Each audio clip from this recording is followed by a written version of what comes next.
Mister Alfred Fernandez ആണ്.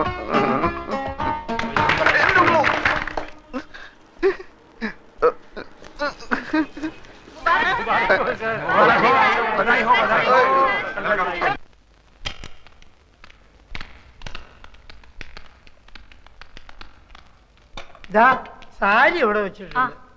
എല്ലാരും കുറച്ചു നേരം പുറത്തു നിന്നേ, ഡ്രസ് ചേഞ്ച് ചെയ്യണം. ആ, നിങ്ങൾ ഇവിടെ നിൽക്കൂ. എന്തിന്? ഈ കുട്ടിയുടെ ഡ്രസ്സ് മാറ്റണം, അതിനൊരാളുടെ സഹായം വേണം. ഹസ്ബൻഡ് നിൽക്കട്ടെ. അത് വേണ്ട, താങ്കൾ വന്ന്. താ വെളിയിൽ പോയേ, സാർ ഇവിടെ നിൽക്കും. 3 പേരും വെളിയിൽ പോവും. സിസ്റ്റർ ഒറ്റയ്ക്ക് ഉടുപ്പ് മാറ്റിയാൽ മതി. അന്തസ്സുള്ള കുടുംബത്തിലെ പെണ്ണുങ്ങൾ തുണി മാറ്റുന്നിടത്ത് ആണുങ്ങൾ നിൽക്കാൻ പാടില്ല. ഭാര്യയുടെ തുണി മാറ്റുന്നിടത്ത് ഭർത്താവിന് നിൽക്കാലോ. അത് ഭർത്താവാണെങ്കിലല്ലേ? നിക്കാം, ഭർത്താവാണെങ്കിൽ നിക്കാം. പക്ഷെ നമ്മൾ നാണോമാനുള്ളവരല്ലേ. ഞാൻ പോയിക്കോളാം. വെളിയിൽ പോകാൻ പറഞ്ഞു. എത്ര പ്രാവശ്യം പറഞ്ഞ മനസ്സിലാവില്ലേ? ചെയ്യുന്നത് തെമ്മാടിത്തരാണെന്ന് ഓർക്കണം. ഞാനെന്ത് ഇവര് സമ്മതിക്കുന്നില്ല. പിന്നെ ആര്? ഇവര്. അതെ, ഈ കോൺഗ്രസ്സുകാർ എന്തിനാ? നിന്റെ അമ്മൂമ്മയുടെ 2 അങ്ങോട്ടിന് പോവാൻ. എന്റെ കാലിന്റെ അടിയിൽ തീയ. അതിനിത് ടൈൽസ് അല്ലേ? എനിക്കറിയാൻ മേലാഞ്ഞിട്ട് ചോദിക്കുക, ഈ ഭർത്താവില്ലാത്ത പെണ്ണുങ്ങളുടെ തുണി ഇവരെങ്ങനെയാ മാറ്റുക? അല്ല, അങ്ങനെ പാടില്ല എന്നാണ് പ്രമാണം. എന്തെങ്കിലും ഒരു അഭിപ്രായം ചോദിച്ചാൽ താൻ തന്റെ വായ തോന്നിയ അഭിപ്രായം പറയാ.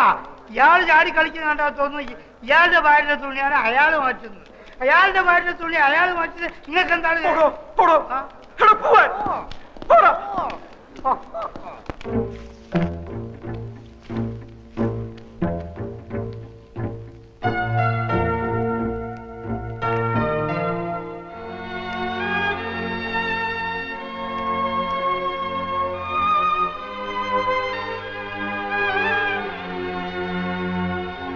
ഉടുപ്പിന്റെ അറ്റത്ത് പിടിച്ച് താഴേക്ക് വലിച്ചാൽ മതി, ഊരി പോന്നോളും. ബോഡി ഞാൻ ഉയർത്തി തരാം.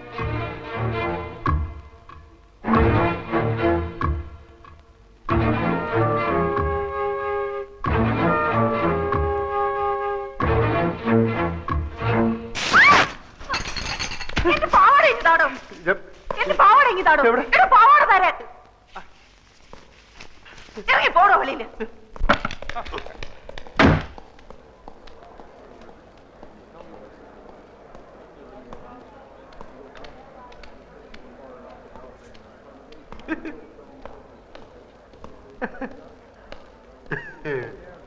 എന്താടാ നിന്ന് വിളിക്കണത്? ഇവിടെ ആരെങ്കിലും തുണി വെച്ചിട്ട് തുള്ളുണ്ടോ? ആ കൊച്ചിന്റെ അവിടെ എന്തോന്നൊരു പാട്.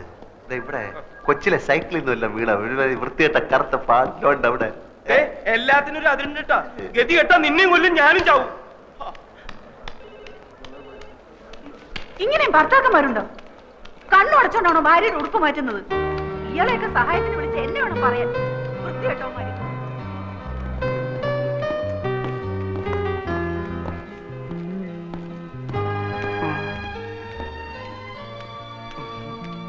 ഇപ്പൊ മനസ്സിലായോ പിള്ള മനസ്സിൽ കള്ളമില്ലെന്ന്? അതിന് നീ നായരല്ലേ? അതേടോ, നല്ല അന്തസ്സുള്ള ഇല്ലത്തെ നായരാ, അല്ലെങ്കിൽ കാണായിരുന്നു. അപ്പൊ അത്ര വിഷമുള്ള ജാതി അല്ല. സർ, ഇതെന്തൊരു പുലിവാല. പാരീസിൽ നിന്ന് ലണ്ടനിൽ നിന്ന് നമ്മുടെ ബയേഴ്സ് ഫോൺ വിളിക്കുമ്പോ MD എന്തൊക്കെയോ പിച്ചും പേയും പറയുകയാണ്. ഇതെന്താ സംസാരിക്കുന്നറിയാൻ ഞാൻ ക്യാബിനിൽ ചെന്നപ്പോ എന്നെയും അയാൾ തെറി വിളിച്ച് പുറത്താക്കി. എടോ, ഞാൻ അയാളെ കൊണ്ട് ഇവിടെ വട്ടളയിരിക്കുക. എന്താ ചെയ്യാ? വലിയ മുതലാളിയുടെ മരുമനായി പോയില്ലേ. ആ ചന്ദ്രാമ എന്ത് കണ്ടിട്ടാ വിവരം കെട്ടോനെ കിട്ടിയത്? എനിക്ക് ഒരു പിടിയും കിട്ടില്ല.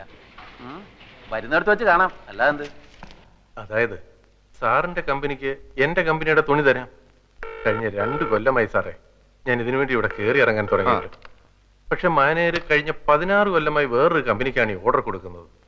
സത്യം പറയാമല്ലോ സാർ, 5000 രൂപ വരെ കമ്മീഷൻ കൊടുക്കാമെന്ന് പറഞ്ഞതാ. എന്നിട്ടും കാര്യം നടന്നില്ല. വേഗം കൊണ്ടാവനെ, ദാഹിച്ചിട്ട് തൊണ്ട പൊട്ടാറായി.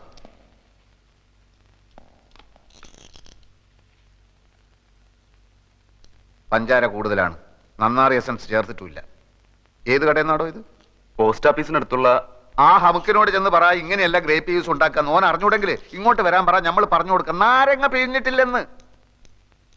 ഈടെ ജ്യൂസ് എന്താ വേണ്ടിയേ? ഗ്രേപ്പ്, പൈനാപ്പിൾ, ഓറഞ്ച്, മാംഗോ, സാത്തുക്കുടി? ഒന്നും വേണ്ട, താങ്ക്സ്. ഇനിയിപ്പോ നിങ്ങള് മാനേജർക്ക് കൊടുക്കാന്ന് പറഞ്ഞ 5000 റുപ്യന്റെ കമ്മീഷൻ ഞമ്മക്ക് തരുക. ഒരു മുതലാളിക്ക് എങ്ങനെ കമ്മീഷൻ കൊടുക്കുന്നതായിരിക്കും. അത് സാരമില്ല, ഞമ്മക്ക് പൊതുവെ കമ്മീഷൻ വലിയ ഇഷ്ടാ. നിങ്ങൾ 5000 റുപ്യ തരി. നിങ്ങളെ കമ്പനീന്റെ തുണി ഞമ്മളെ കമ്പനി വാങ്ങുന്നു. എന്താ പോരെ? എത്രയോ വർഷമായിട്ട് വേണുവേട്ടന്റെ വീട്ടുകാർക്കല്ലേ ഓർഡർ കിട്ടിക്കൊണ്ടിരുന്നത്. ഇപ്പൊ ചേട്ടൻ എന്ത് തെറ്റ് ചെയ്തിട്ടാ കമ്പനി ഓർഡർ മാറ്റി കൊടുത്തത്? ഞാൻ മാനേജറോട് ചോദിക്കട്ടെ. മാനേജറുടെ സത്യേട്ടൻ ചോദിച്ചു. അപ്പം മാനേജർ പറഞ്ഞു ആൽഫയാണ് മാറ്റി കൊടുത്തതെന്ന്. മാനേജർ മാറ്റരുതെന്ന് പറഞ്ഞപ്പോ ആൽഫയോട് തട്ടിക്കേറിയെന്നും പറഞ്ഞു. അനിയും കുഞ്ഞൊന്ന് വിളിച്ച് ചോദിച്ചു നോക്ക്. സർ, കൺസൈൻമെന്റ് അയക്കാൻ ഇപ്പൊ തന്നെ ഒരുപാട് വൈകി. എൽസി ഓപ്പൺ ചെയ്യണം. എൽസി ഇതുവരെ വന്നിട്ടില്ല. ഓളെവിടെ പോയി? സാർ, ഞാൻ അപ്പോഴേ സാറിനോട് പറഞ്ഞല്ലേ കുഴപ്പമാവുന്നു. ഇതാ വർമ്മ സാർ ലൈനിലുണ്ട്.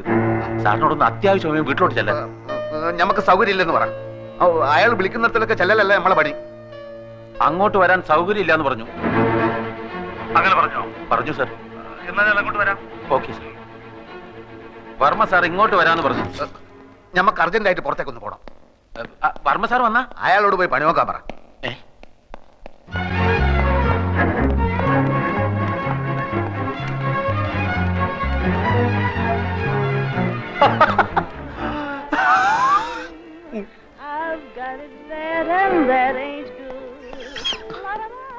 ഇനി ഇവിടെ ഇരുന്ന് സുഖിക്കാണല്ലേ? ഞമ്മളെ കൊണ്ട് കഴിയില്ല ഇനി ഇവിടെ ഇരിക്കാൻ. ആകെ കുലുമാല്. മനുഷ്യന് മനസ്സിലാവാത്ത ഭാഷയിൽ എഴുത്തും കുത്തും വർത്താനോ. ഫോൺ എടുത്ത് പോയാ മുഴുവൻ മുടിഞ്ഞ ഇംഗ്ലീഷ്. കുറെ നായിന്റെ മക്കളെ നമ്മൾ കുളിച്ച് തെറി വിളിച്ച് എന്നിട്ട് രക്ഷയില്ല. നീ ഇപ്പൊ എന്തിനാ ഇങ്ങോട്ട് വന്ന്? താൻ എന്തെങ്കിലും അനാവശ്യം പറഞ്ഞിട്ടുണ്ടാവും. അല്ലാതെ വെറുതെ ചൂടാവുന്ന ആളല്ല. ഞാൻ വേണമെങ്കിൽ മാപ്പ് ചോദിക്കാം സാർ. ആദ്യം എന്താ ഉണ്ടായെന്ന് അറിയട്ടെ. വരും.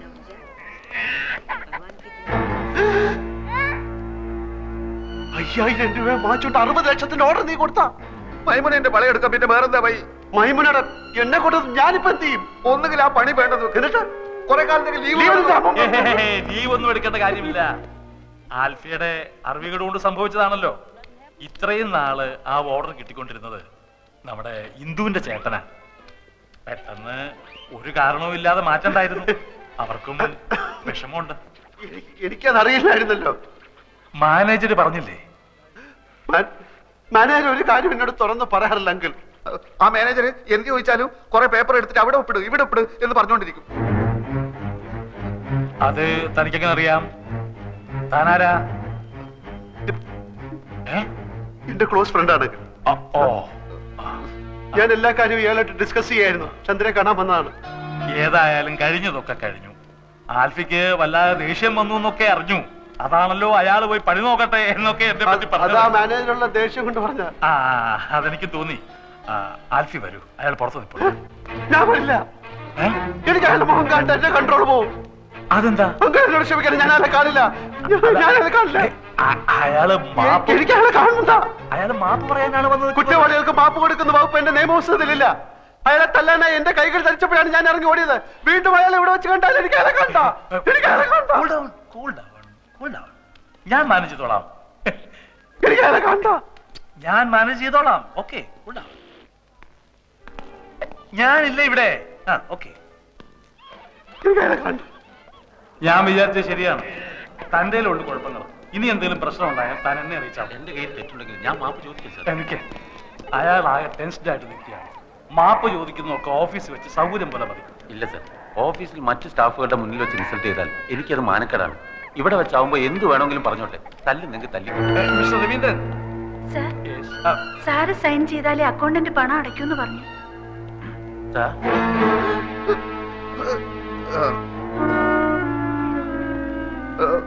നിന്നോട് ആരോടും അകത്ത് വരാൻ പറഞ്ഞത്?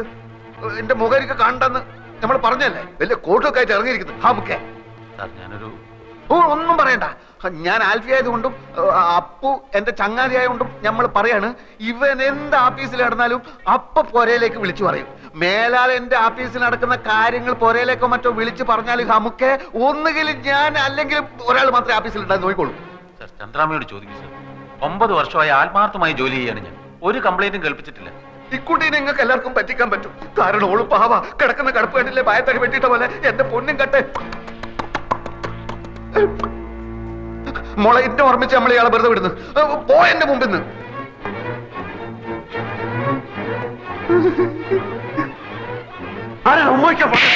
അങ്ങനെ പോകരുത്. കാര്യങ്ങളൊക്കെ അപ്പ പറഞ്ഞു നിൽക്കുന്നതാണ് നല്ലത്. ഒന്നുമില്ല. ഒരു കാര്യം മാത്രം, ഓഫീസിൽ വെച്ച് ഇയാളോട് ദേഷ്യപ്പെടരുത്. നമുക്കൊക്കെ ഒരു കൊച്ചു ജീവിതമല്ലേ ഉള്ളൂ. അത് പിണങ്ങാനും വെറുക്കാനും ഉപയോഗിക്കുന്നതിന് പകരം ഇണങ്ങാനും ഇഷ്ടപ്പെടാനും ഉപയോഗിക്കുന്നതല്ലേ കൂടുതൽ ഉചിതം എന്ന് പറയുന്നു. എന്താ ഫ്രണ്ടിന്റെ പേര്? അപ്പു.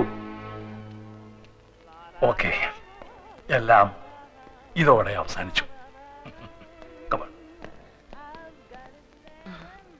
രക്ഷപ്പെട്ട് മേലിൽ എന്നോട് ചോദിക്കാതെ ഓഫീസിൽ ഒരൊറ്റ കാര്യം ചെയ്തു പോരുത്.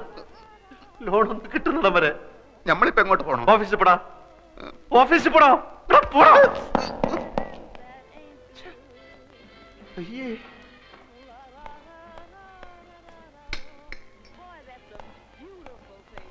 അയ്യേ, ആ വിവരം കേട്ടവൻ ഇങ്ങനെ കയറി ഉമ്മ വെക്കുമെന്ന് ഞാൻ വിചാരിച്ചില്ല.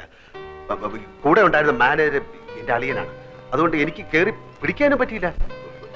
സാരമല്ലേ, ഇത് തുടച്ചാ പോകും. അയ്യേ, എന്തിനാ കരയുന്നത്? ഇങ്ങനെയുള്ള കാര്യങ്ങളിലൊക്കെ കരഞ്ഞാല് എന്റെ കാര്യം ഒന്ന് ആലോചിച്ച് നോക്കി. ജീവിതകാലം മുഴുവൻ കരയേണ്ടവനല്ലേ ഞാനത് ഹാപ്പി ആയിരിക്കുന്നു, ഒരു കുഴപ്പമില്ല. പക്ഷെ അവൻ കാണിച്ചത് തെറ്റാണ്. എന്നാലും നമ്മള് ഇങ്ങനെയുള്ള സിറ്റുവേഷൻ നമ്മൾ സ്ട്രോങ് ആയിട്ടിരിക്കണം. അല്ല,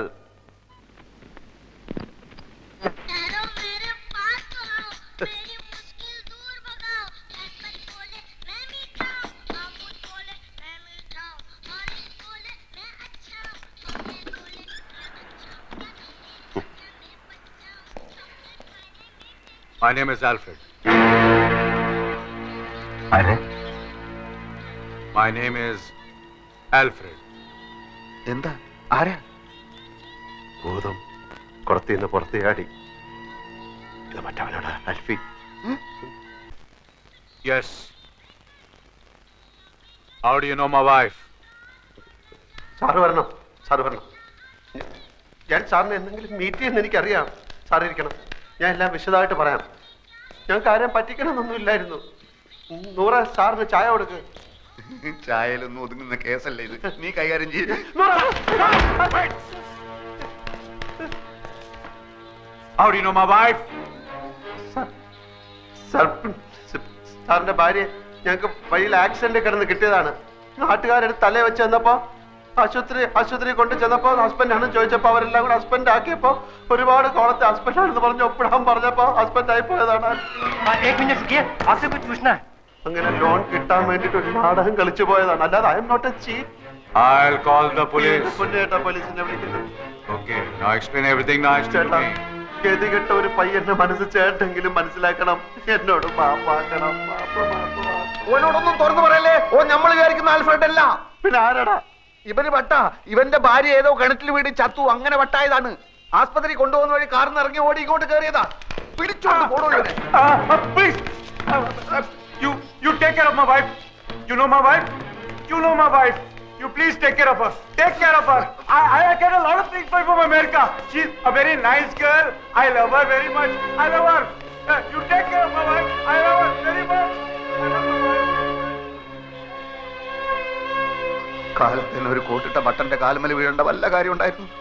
കാര്യങ്ങളുടെ പോക്ക് ഇങ്ങനെയാണെങ്കിൽ ആ പോയവന്റെ കണ്ടീഷനായി പോകും ഞാനും.